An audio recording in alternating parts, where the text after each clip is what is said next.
Je suis Albéric Trancard, je suis un passionné de code et aussi un passionné d'exploration spatiale. Et aujourd'hui, je vais vous raconter une histoire d'un hack qu'a fait la NASA pour sauver Apollo 14, l'alunissage. Alors Apollo 14, c'est une mission qui a décollé en janvier 71. Donc là, vous voyez la photo de la fusée qui a emmené le module lunaire autour de la Lune. Et globalement, le trajet de la Terre à la Lune s'est plutôt bien passé, sans trop d'encombre, jusqu'à à peu près 3h30 avant l'alunissage, où là, il y a Houston, la salle de contrôle, qui a appelé les astronautes en demandant les gars, il n'y a pas l'un d'entre vous qui aurait appuyé sur le bouton abort? Et c'est une question super importante parce que ce bouton-là, ce qu'il fait, c'est que s'il est appuyé, au moment où le moteur démarre, ça déclenche l'abandon de la mission et toutes les procédures d'abandon. Du coup, plutôt embêtant, on rentre à la maison et c'est un peu problématique. Et les astronautes se disent non, désolé, aucun de nous n'a appuyé. Du coup, les ingénieurs proposent une première solution, maintenance percussive. Est-ce que vous pouvez tapoter autour du bouton? Ça va peut-être le débloquer.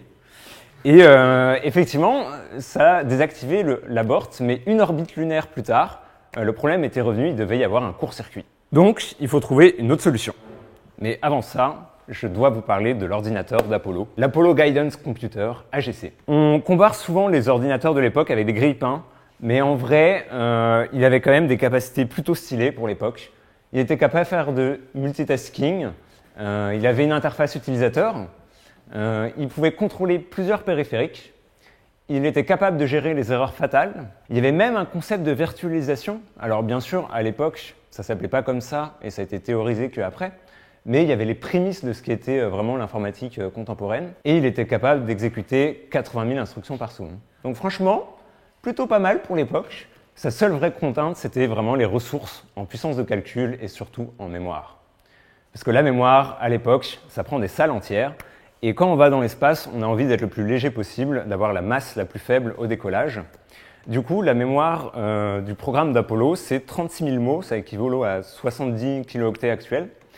Donc, rendez-vous compte, la photo qui est là, elle est à peu près 5 fois plus lourde que l'intégralité du programme lunaire d'Apollo.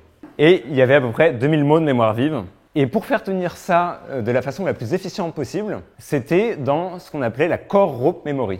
En fait, c'était un fil de cuivre qui était passé dans des anneaux métalliques en dehors et à l'intérieur pour signifier des 0 et 1. Et du coup, quand le programme était finalisé, il était envoyé à des usines où là, à l'époque, c'était des femmes qui faisaient ça, qui tissaient le programme vraiment dans la mémoire. Et donc, ça pousse le concept de mémoire morte jusqu'au bout, vous ne pouvez vraiment pas y toucher. Donc, je résume le problème. Vous devez changer le comportement de votre programme, vous ne pouvez pas toucher au code, il est dur.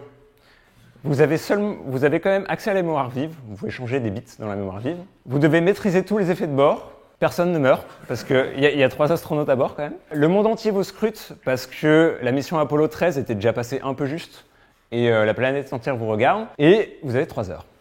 Voilà. Je ne sais pas vous, mais un peu compliqué. Une première solution qu'ils ont envisagée, c'est qu'ils ont analysé les différents programmes.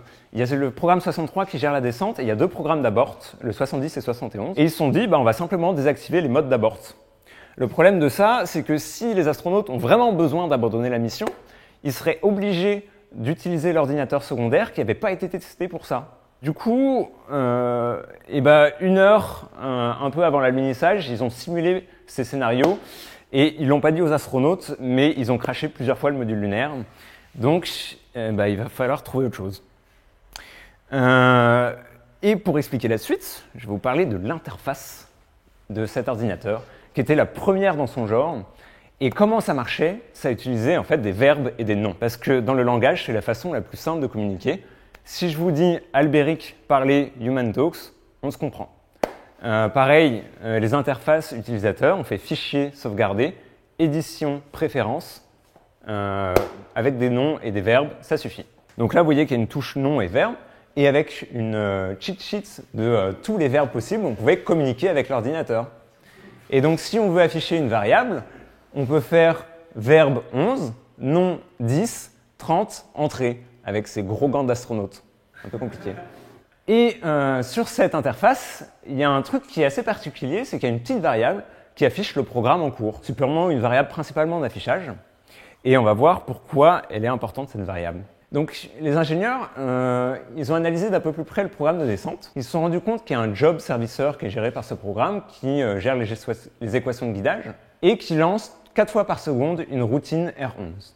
Cette routine, si le bouton d'abort est poussé, ce qu'elle va faire, c'est qu'elle va tuer le programme 63, elle va démarrer le programme d'abort, et elle va se tuer elle-même. Et le truc qu'ils ont découvert, c'est que cette routine, elle fait un check en plus, et vérifie qu'on n'est pas en train déjà de faire un abort. Parce que s'il y a un abort qui est en cours, on n'a pas envie d'en lancer un deuxième.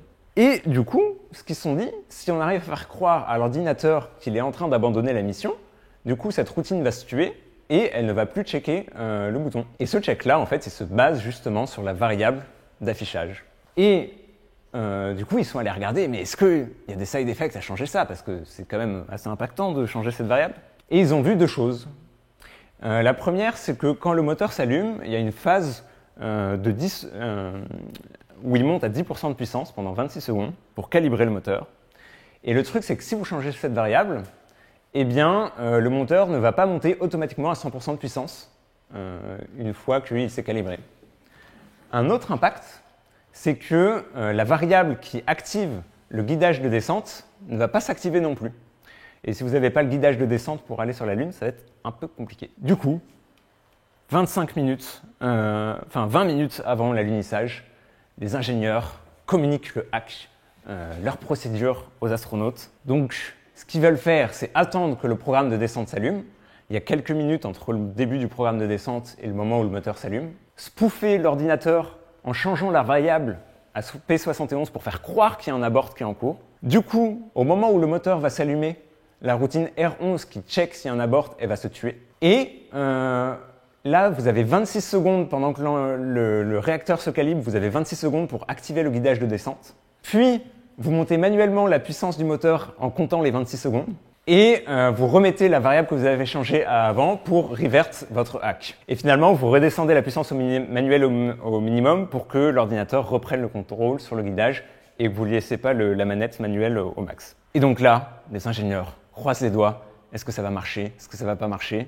Est-ce qu'ils vont se cracher? Et oui, ça a réussi. Et là, tout le monde est content. L'alunissage est réussi. Le reste de la mission se déroule sans souci. Je vous ai lié l'article un peu plus complet qui a encore plus de détails croustillants. Et aussi, si ça vous intéresse, le code source de l'ordinateur d'Apollo. C'est marrant, pas très facile à comprendre, mais marrant.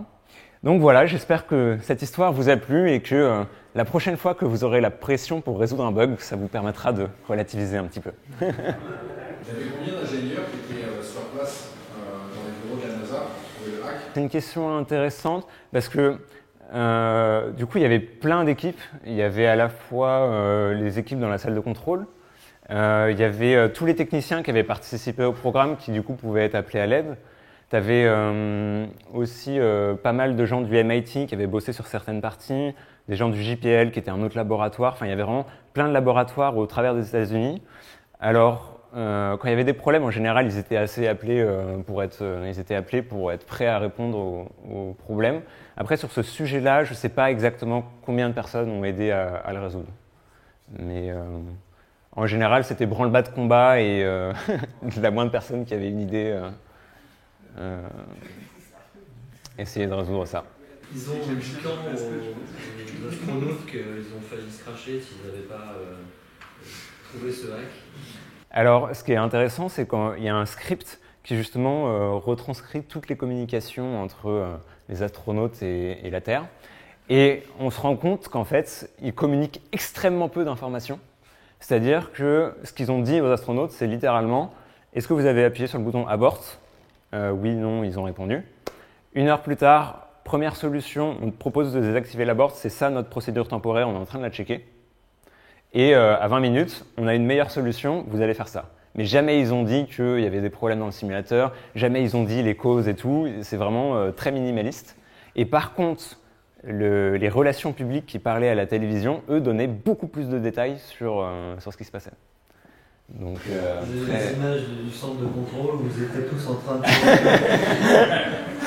Alors, je ne sais pas s'il y avait des images du centre de contrôle, mais en tout cas, ils expliquaient vraiment, oui, c'est le bouton d'abort qui a été poussé, ça va risque de déclencher l'abandon de la mission, ça risque de... Voilà.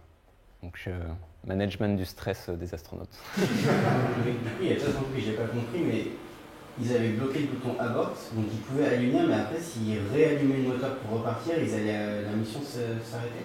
C'est pas très logique, s'ils sont déjà sur la Lune, autant ne pas rester.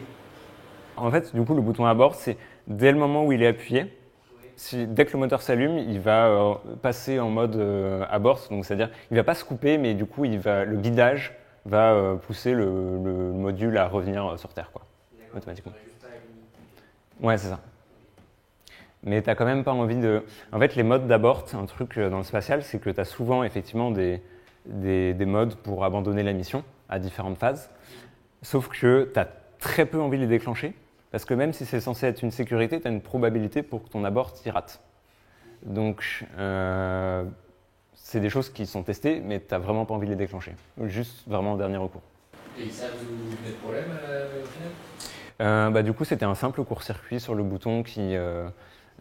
sûrement un petit bug matériel sur le court-circuit où finalement le bit du bouton d'abort était considéré allumé de façon on-off. Et d'ailleurs, ils avaient demandé de taper 3 fois d'affilée et sur les 3 fois, c'est revenu genre 10-15 minutes après, quoi.